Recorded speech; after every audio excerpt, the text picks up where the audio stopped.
Justice Ravindra Singh, देखिए कानून के बारे में कहा जाता है अंधा कानून कि भाई तथ्यों के आधार पर फैसले सुनाए जाएंगे, और सुप्रीम कोर्ट जो कह रहा है भावनाओं के आधार पर फैसले नहीं सुनाए जा सकते। बिल्कुल सही बात है। ये मानते हुए मैं आपसे सवाल यही पूछूंगा,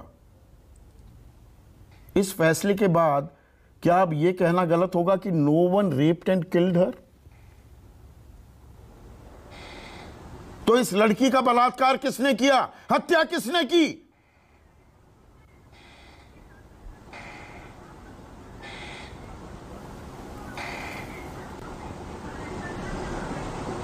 जस्टिस रविंद्र सिंह, सवाल आपसे था सर।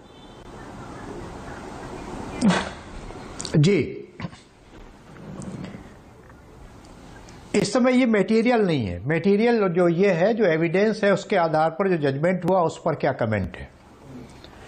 ठीक है, इन्वेस्टिगेशन में ये पाया गया कि 3 दोषी थे, ये राहुल, रवि और विनोद।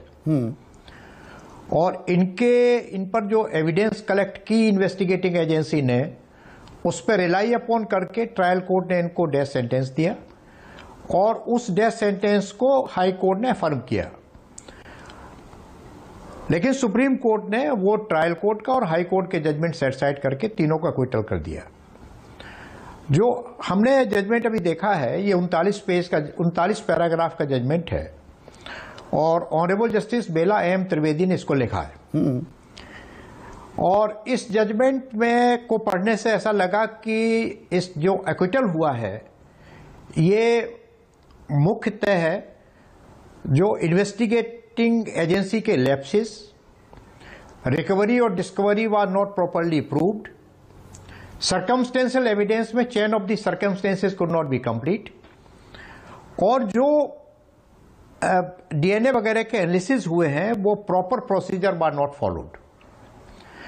तो कुल मिलाकर के जो जजमेंट को देखने से ऐसा लगता है कि ये पूरा का पूरा जजमेंट प्रोसीजरल मिस्टेक पे गया। मेरा एक कहना यह है, ये बहुत गंभीर मामला है, और ये पूरे देश की क्रिमिनल सिस्टम को प्रभावित करेगा। क्योंकि अभी तक ये था कि अगर इन्वेस्टिगेटिंग एजेंसी ने जो गलतियां की हैं उसका फायदा एक्यूज को नहीं मिलेगा।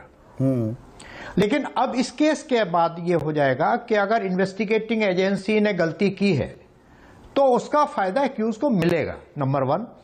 नंबर 2, इस जजमेंट को पढ़ने के बाद जो ट्रायल कोर्ट की जिम्मेदारी को फिक्स किया है कोर्ट ने, उन्होंने कहा कि ये ट्रायल कोर्ट एक पैसिव अंपायर की तरह से नहीं बैठ सकता, उसको क्रॉस एग्जामिन करना चाहिए थे to find out the truth.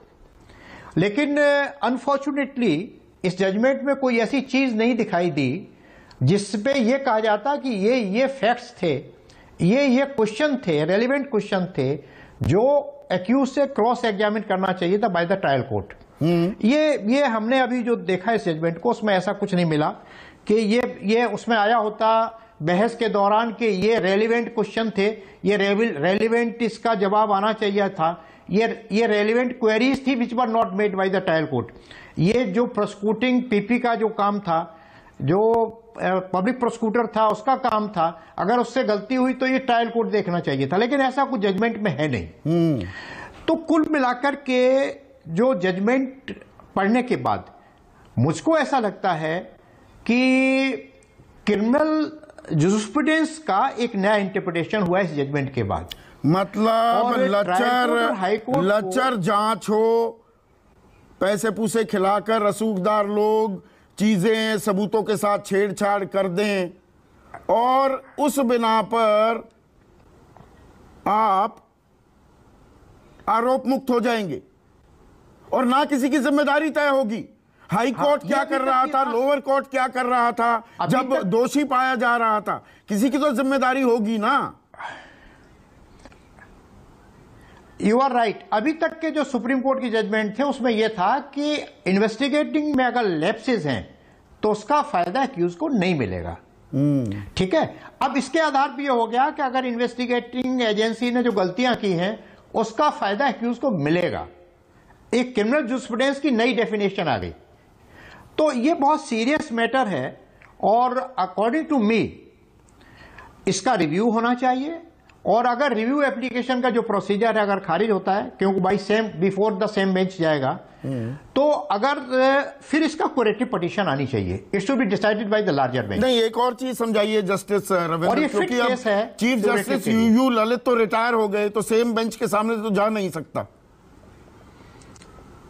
Bench अब वो सेम है ही नहीं। उसमें 3 जजों का जजमेंट है, honourable justice Ravindra Bhatt, honourable justice Ravindra Bhatt, honourable justice Bela M Trivedi. तो ये बाई सर्कुलेशन जाएगा 2 जजों के पास, honourable justice Ravindra Bhatt and honourable justice Bela M Trivedi के पास। या तो वो इसको अगर प्रॉपर समझेंगी तो ये ओपन कोर्ट में भी लगा सकते हैं सुनवाई के लिए। अगर वो प्रॉपर नहीं समझेंगे तो वो सर्कुलेशन से तो रिव्यू पिटीशन होना चाहिए।